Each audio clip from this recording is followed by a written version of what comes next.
Welcome back to another episode of Right Here in Mass. Joining me today is Jill Vandor, a professional matchmaker for more than 25 years and the founder of Allure Matchmaking.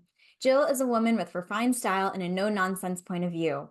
She's worked with tycoons, media personalities, celebrities, CEOs, and Boston's finest singles, helping them find love, passion, and connection with other elite singles. Jill, welcome to the show. Thank you so much for having me. Very excited to be here. And I'm excited to have you here. For our listeners, Jill's full extensive bio will be in the show notes. But Jill, why don't you start off by telling us more about yourself, what you do, even how you got started with your company? Sure. So I've been doing this my whole life. I like to say that I've been doing it since I kind of came out of the womb. And what it is that my background is in hospitality. It's also in nutrition and weight loss. And I did a lot of life coaching, getting people to the point where they felt great about themselves. So it became a natural progression to become a matchmaker.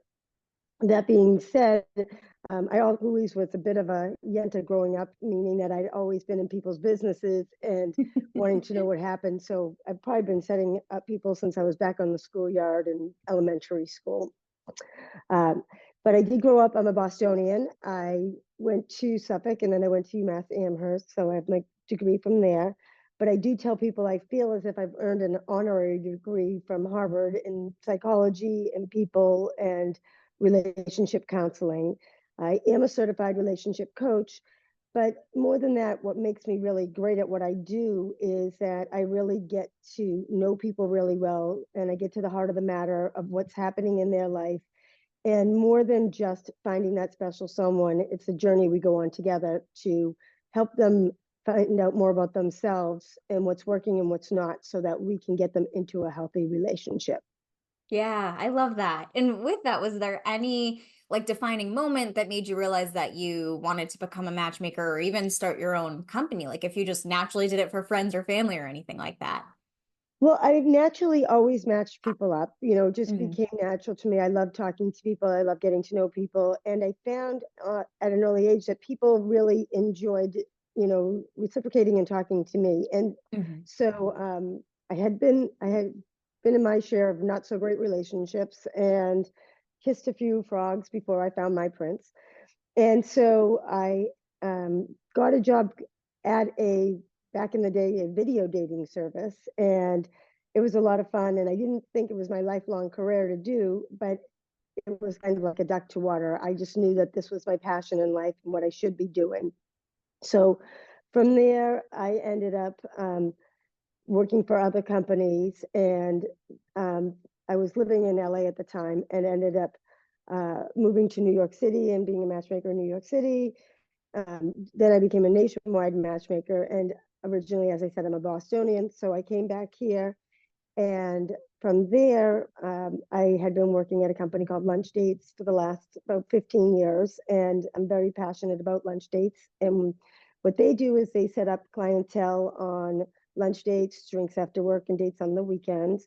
And the clientele is great, busy professionals. It's an easy, dignified way to meet somebody. But I had a passion to work more with a smaller, tight knit group of individuals and give more of a high end, bespoke type of, white glove service. And so, hence, was the launch of Allure. There was definitely a need in the Boston area for it because I've had a lot of people come to me and ask me, about being a private client of mine. And so I had, some private clients while being at Lunch Dates, and I'm still affiliated with Lunch Dates and think they're phenomenal. But Allure is kind of my baby in the fact that I'm getting to do my real passion. And typically, I'm working with a small elite group of individuals and taking them from, day one to their, happy ending is what it is. Yeah, I love that. And with the clients that you work with, is it all across the board in terms of like their demographics, or do you find that you typically kind of get like the same age ranges or careers or anything like that that tend to be the most common, if that makes sense? Yeah, absolutely. So I would say, at lunch dates, the clientele typically starts in the late 20s and goes to mid 50s, maybe early 60s even. And at Alert, typically the clientele is starting, in the mid 30s to, 60s. But it is definitely catering towards more the second time around. I would Mm, say more to the 40 and above as the sweet spot, because most of them have been either um, married before and they're separated, divorced, or widowed, and they're navigating through these apps just like everybody else, but it's all a whole new world to them. Or it's, people who've been in very long-term relationships and they didn't find their special somebody, and now they're in their 40s or 50s and you know, they don't want to be on the apps. They like the fact that it's much more dignified. I'm meeting with everybody, we are vetting everybody.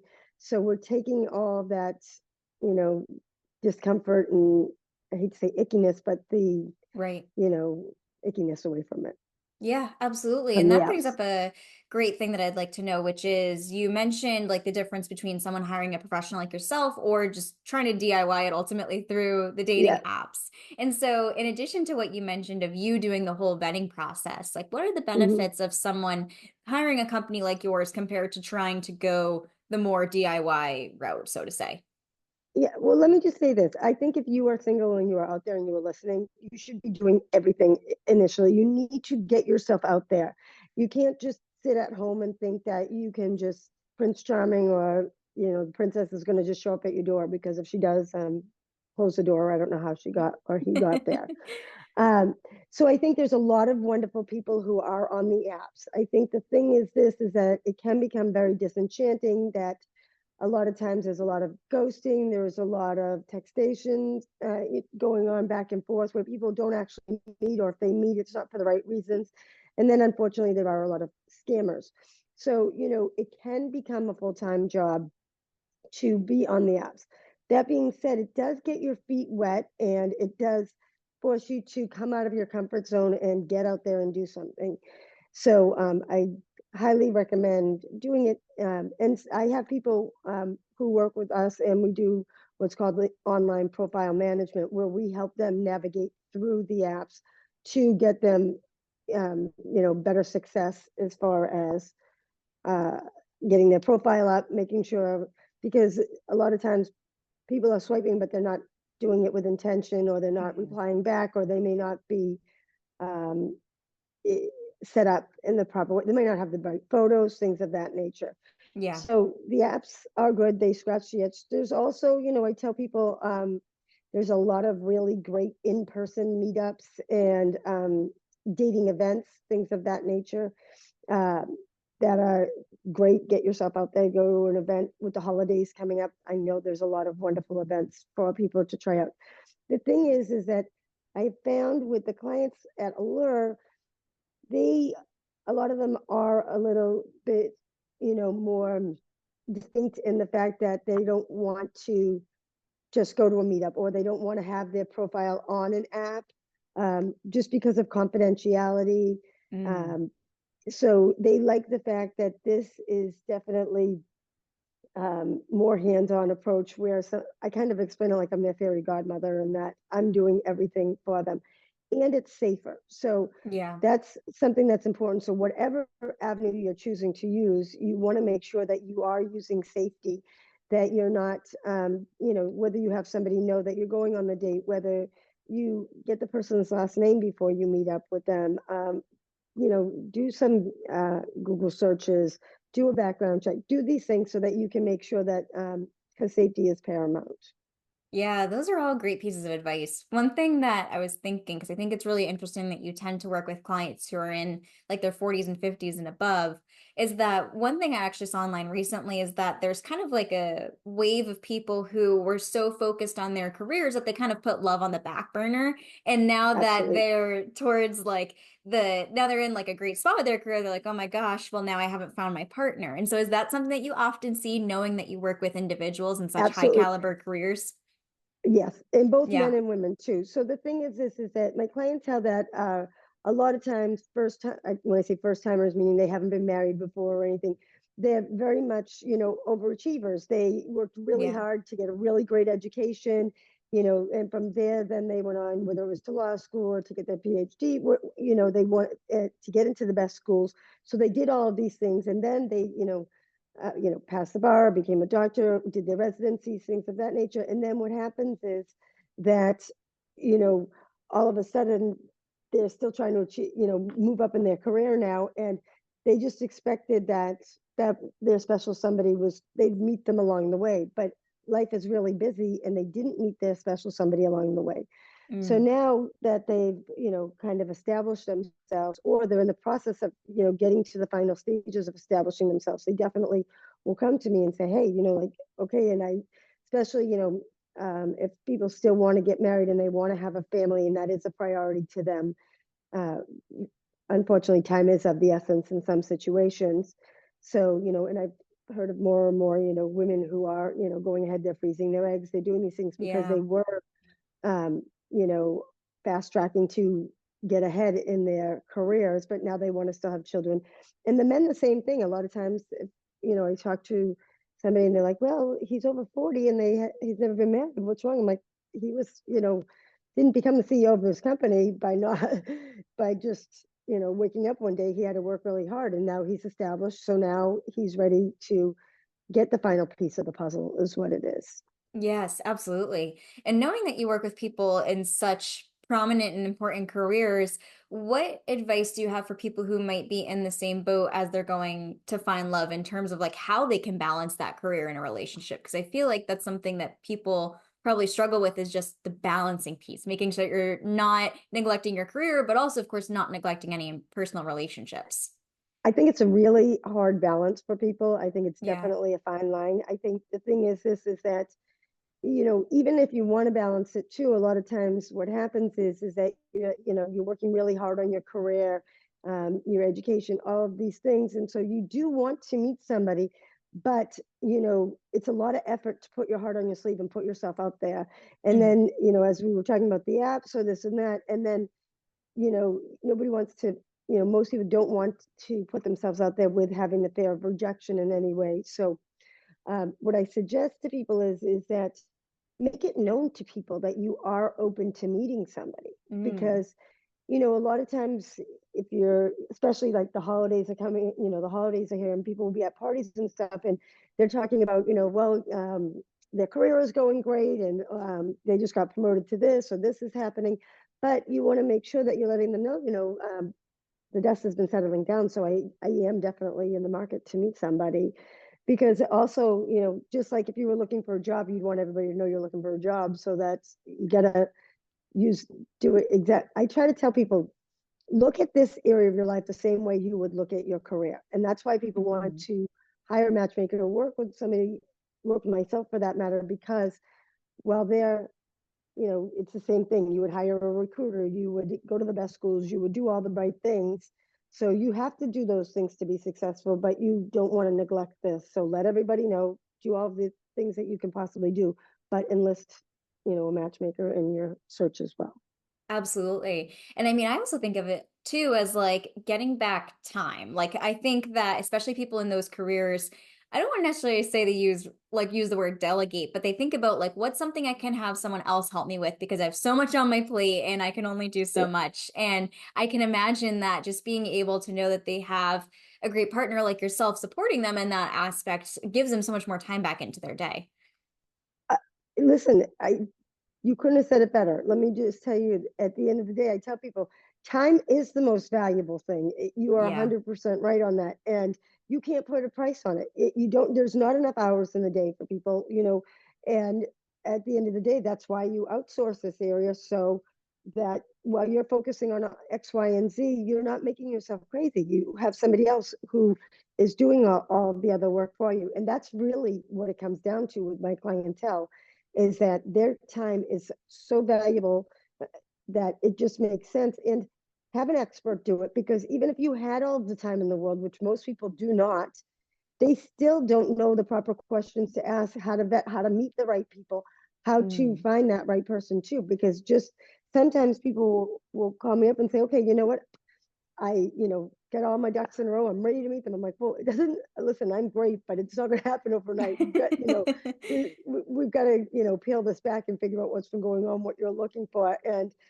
you know, everybody's special somebody is out there, but it's not just going to be because you decide that the timing's right now that they're going to be, readily available waiting for you too. Yeah, that's a very good point. And so with that, without sharing any of course, confidential information. Can you share like a high level overview of a type of client that you were able to support that just like was totally an amazing person to work with and incredible results? Yeah, one of my favorite stories this summer is a fantastic story. So I had worked with this woman, I should say, and she's great, very high level, very, very well respected in her industry. I can say that, she works at one of the hospitals downtown. She is super attractive, great, normal girl, like if you look at her, you're like, she's got it all going for herself, Yeah. which she did. But she had a very big job for herself. She was in her, still is, she, in her 30s, and she wanted to get married, have a family, and she travels a lot for work. She does international speaking, things of this nature. So she, you know, doesn't have the time to waste just going on a date just to go on a date. It needs to be with Hmm. somebody that's going to be a good potential. So at any event, I got to know her well. And she actually started working with me during COVID. So it was an interesting time. So we had a little bit more time to get to know each other than, where we're at today. But um, I really just, I love this. She's wonderful. Anyways, and I never say to somebody that I really feel that I'm going to definitely find their husband because, I, it's a pretty big grant to promise to somebody. But I said, Right. I just had that innate feeling that I felt like I was going to. And so, a long story short of it is that I introduced her to, different gentlemen, and she had gotten to some relationships and didn't work out for one reason or another. And so we continued to work together. And I had we had a conversation that I wanted on my bucket list at the time was that I wanted to marry um, one of my clients, just to add it to my, feather in my cap per se. Yeah. Anyways, she's now the third marriage that I've done, and I Oh my married the two of goodness. them this summer. Yeah, so I think I was almost as excited as they were because they're just so meant to be, and it was, you know, he's an attorney. She works at the hospital, she's a doctor. Obviously, trying to keep it a little confidential, but Yeah. anyways, but both families wonderful, and I feel like I'm part of their family now. And so I try to explain that it's not just, that I'm just like, here's somebody, I get to know my clients super well, and Hmm. I kind of explain it like I'm in the boat with them. And so I got to sail off into the sunset with them and get and marry them. Yeah, that's awesome. And I can imagine that moments like that make you realize, like, this is why I do what I do. Like, moments leading up to this is the exact reason why I'm in this profession. Well, yeah, and we in the office here, we have a thing that, we get it takes a long time to get from A to Z on that. So I try to Yeah. explain to people in when they, when they come on, like we can't skip from A to Z. We have to go from A to B to C to D so that we're not skipping steps so that in order to get into a healthy relationship, you need to be with people during good times, during bad times, during the holidays, during a wedding, during a funeral, because people act differently, and you want to make sure that your person is your person and that you both have the same goals, values, and interests to be in a successful relationship. And so a lot of times people want to just lay all their cards on the table and just jump into a relationship. I'm like, no, there's Hmm. a method to the madness here, and it all makes sense. And you're going to learn a lot about yourself through the whole process. And if all goes well, then we're going to have you into a happy, healthy relationship. And usually my clients do get into great relationships.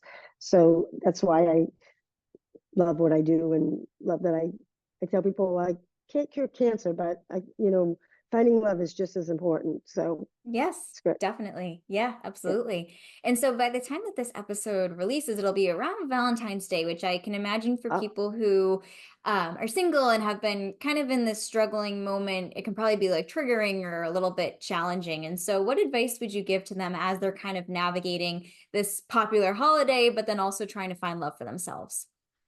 Well, Valentine's Day is great. First of all, they now have Galentine's Day, so the girls can get out Yes. and do.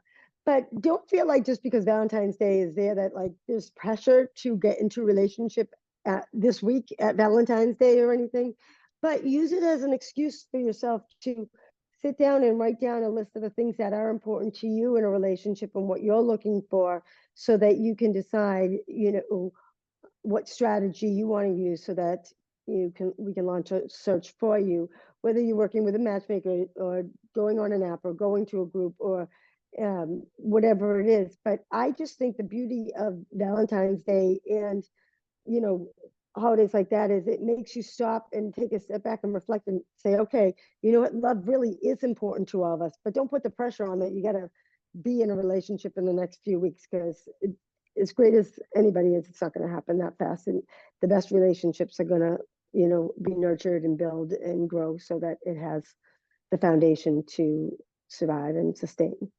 Yes, and I think that's a great point too, because I feel like, and please correct me if I'm wrong, but I feel like if someone puts like a timeline, then they're more likely to pick the wrong person because they're just trying to meet the timeline of when they want to meet someone. Yeah, and there's no rush to get divorced. What's the point? And Right. there's, uh, at the end of the day, it's nice to have timelines so that you can, not let things go by the wayside. But in this area of your life, you can't do it by a timeline, because, you might meet somebody and think that they're wonderful, but as it kind of unravels, it's not your person. But the beauty of it is it will lead you to your person. If you keep doing everything right, it's going to happen. So, you have to stick with it and not, go on a couple of dates and be like, okay, that's it. I'm done. I Right. tried. Bye bye. Absolutely. Yeah. And with matchmaking being such a personal and vulnerable moment for your client, how do they know that your company is the right fit? Like, what sets yours apart from other matchmaking services so that they know that they can trust you and that you're going to support them throughout this exciting journey? Well, obviously with my experience, and I like to pride myself on the fact that I do have a very outstanding, great reputation here in the greater Boston area. But before I take anybody on as the client, we do a thorough interview where it gives me the opportunity to get to know them and the opportunity to get to know me. Are we going to be a fit working together? Mm, Because, quite honestly, I don't take everyone on as a client. I want to make sure that it just makes sense and that I feel that their expectations are realistic, that I'm going to set them up for success so that they can get into a healthy relationship. I also feel that Bostonians really like working with myself and my company because of the fact that we are a Boston-based company, and so we have a lay of the land, and most Bostonians like to be dating other people who are here in the greater Boston area. That being said, I have a worldwide network that I can fix people up with, but they just like to know that I'm one of them, so that I understand what the plight is and what it's like to be single in Boston. And it really, I have a lay of the land. yeah, absolutely. And when someone is ready to meet their person, you had mentioned a really great point about just sharing with family and friends that you're looking for someone. Is there any other tips or advice you give when someone's looking to make that step? I mean, I think that they should call me, obviously. I mean, I Yeah. think that, you should be working with a matchmaker. I think that Allure is really designed to be for more of a white glove service. It's not for everybody. I think that Lunch Dates is an outstanding company, and it's more mainstream for more of the younger clientele. So I think that we have something for everybody as far as figuring out. But I think, if you're not sure about how to get onto the apps, how to launch your search on the apps, how to set yourself up for success, contact us. We can help, get you set up to launch you on the app, so that there's so many great people who are on the apps, but they're not they have these crazy pictures and everything else. So, Yeah. um, and, take the time to write the profile well thought out, so that it makes sense, so that you are gravitating towards the type of person that you're looking to attract as well. Definitely. And for anyone who's listening to this episode who might be interested in pursuing matchmaking as a career, what advice would you have to give to them for getting started in the industry? I think you have to be able to, well, first you could get in touch with me. I can help point you in the right direction as well. because it's just a very unique career. I will say that the people who work for me have worked for me for many, many years because we all have passion towards what we do. It's Mhm. not a turn and burn career or anything like that. It's that um, typically people who are people are very great, but you have to be educated. You have to have some sort of, usually a psychology background, usually something where you're able to have a good understanding of, you know, who people are and what makes people tick and what they're looking for. But there's now, I started back in the day, there wasn't really, but there's, part of many different matchmaking alliance organizations. There's different type of certifications to get so that you can become certified. Um, so I'd say probably check out the Matchmaker Alliance. If you Mm. that would be one way, and you could contact again us, and we can help if we're looking for help, or if we're not, can kind of try to, or send a resume would probably be the smartest too. Amazing. And as we get Yeah, closer towards the end of this episode, one of my favorite questions to ask our guests is what their favorite local businesses are to support. And so I'd love to hear what yeah, yours are. sure. So, as a matchmaker, we love to support local restaurants. Part of what we do in the dating is that we do send our clientele. We make reservations, set up the time, the date, the place at restaurants. So, a couple of my favorite things are on the South Shore. There is a sushi restaurant called Saki, and Saki is my it's located in Braintree. It's my favorite sushi restaurant. And if you do go there, they have a roll named after me. It is the Jill roll. And it is my second, well, my kids are probably my first claim to fame, then matchmaking second, and my third is my sushi roll at Saki. I promise you, you will not be disappointed. So it's the Jill roll at Saki. And then more in the city, on Newbury Street, we love Piatini is fantastic. They do a wonderful job. We're part of the Newbury Street League, so we like to try to support local restaurants in the city. There's a great restaurant in Cambridge, Pammy's, which is really fantastic too. We do send our clients to, other, mainstream restaurants, but I'm always trying to support the local restaurants. And usually you know, they do outstanding. I hate to say they're the best, but they are. Yeah, So. I love that. Jill, this has been such a great episode, and I've really enjoyed having you on the show. And now I'd love to give you the opportunity to share with our listeners where they can find you online in case you'd like to reach out. Yes, thank you so much for having me. I think you are fantastic, and I had a great time.